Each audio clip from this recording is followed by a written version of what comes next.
towards Viksit Bharat.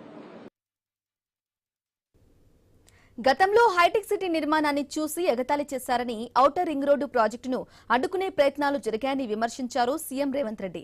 Future city పోర్టును ప్రారంభించిన అనంతరం ప్రతిపక్షాలపై తీవ్ర స్థాయిలో విరుచుకుపడ్డారు. అభివృద్ధి జరగకుండా కుట్రలు కుతంత్రాలు పన్నిన వారే ఇప్పుడు ఫ్యూచర్ సిటీ ప్రాజెక్టును అడ్డుకునేందుకు ప్రయత్నిస్తున్నారని మండిపడ్డారు. రాష్ట్ర భవిష్యత్తుకు దిక్సూచిగా నిలిచే నగరాన్ని రద్దు చేస్తామంటే ప్రజలు బండకేసి కొడతారని వ్యాఖ్యానించారు. శుక్రాచార్యుడు ఫామ్ హౌస్ల వండిండు, మారీచుడిని సుబాహుల్ని మన మీదికి వదిలిండు. పెద్ద రాక్షసులు పిల్ల రాక్షసులు కలిసి ఈనాడు భారత్ ఫ్యూచర్ సిటీని మేము అడ్డుకుంటాం, మేము రద్దు చేస్తామని అంటున్నారు. నేను అడుగుతున్నా ఇక్కడ ఉన్న యువకులను, ఈనాడు ఫ్యూచర్ సిటీని రద్దు చేయాలన్నా ఫ్యూచర్ సిటీని విస్తరించాలన్నా మీరు ఒక్కసారి చెప్పండి. ఈనాడు ఫ్యూచర్ సిటీ మన ఫ్యూచర్కే కాదు, మన పిల్లలు వాళ్ళ పిల్లలు భవిష్యత్ తరాలకు గొప్ప ఫ్యూచర్ను అందించడమే కాదు, భారతదేశానికే కాదు ప్రపంచానికి ఒక దిక్సూచిగా ఒక గొప్ప నగరంగా తీర్చిదిద్దాలి అని ఈనాడు మన ప్రభుత్వం సంకల్పంతో ఈ కార్యక్రమాన్ని తీసుకున్నది.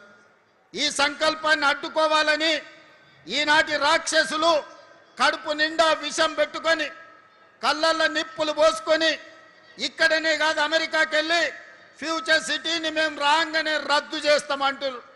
అయ్యా మీరు రద్దయిపోయిన 1000 నోటు లాంటోళ్ళు, మీకు గతమే ఉంది కానీ మీకు భవిష్యత్తు లేదు. మిమ్మల్ని తెలంగాణ ప్రజలు తిరస్కరించారు, మిమ్మల్ని తెలంగాణ ప్రజలు శ్మశానానికి పంపించారు. ఇక మీకు భవిష్యత్తు లేదు. ఈ భవిష్యత్తు నగరాన్ని రద్దు చేస్తామంటే వచ్చేసారి ప్రతిపక్ష హోదా కూడా రాదు, ఈ ప్రాంత ప్రజలు బండకేసి కొడతారని ఈనాడు నేను చెప్పదలుచుకున్నా. హైదరాబాద్లో నిన్న కురిసిన 2 గంటల వర్షానికి నీరు నిలిచిపోయిందన్నారు సీఎం రేవంత్ రెడ్డి. అంతర్జాతీయ నగరమని గొప్పలు చెప్పుకుంటే సరిపోదని తెలిపారు. ఇదేనా 10 ఏళ్ల అభివృద్ధి అని ప్రశ్నించారు. రోడ్లపై వరద నీరు పారుతుంటే దానికి బాధ్యత ఎవరు అని అన్నారు.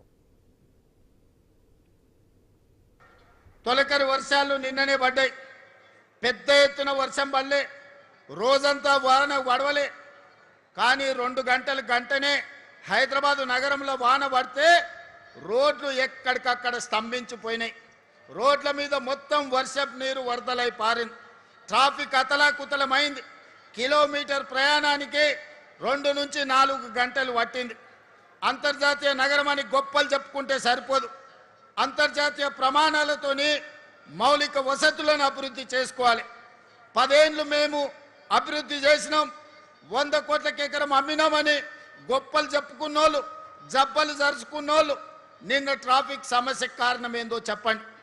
రోడ్ల మీద మొత్తం వరద పారుతుంటే దానికి ఎవరి బాధ్యత అని నేను ఈరోజు అడుగుతున్నా.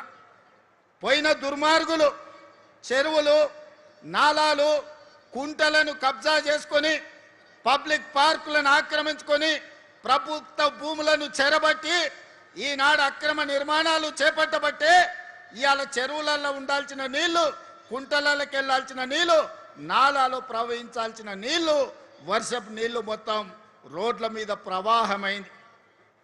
చెరువుల్లో ఉండాల్సిన నీళ్లు మన కాలనీలకు మన బస్తీలకు వచ్చినాయి, మన రోడ్ల మీద వరదై పారింది.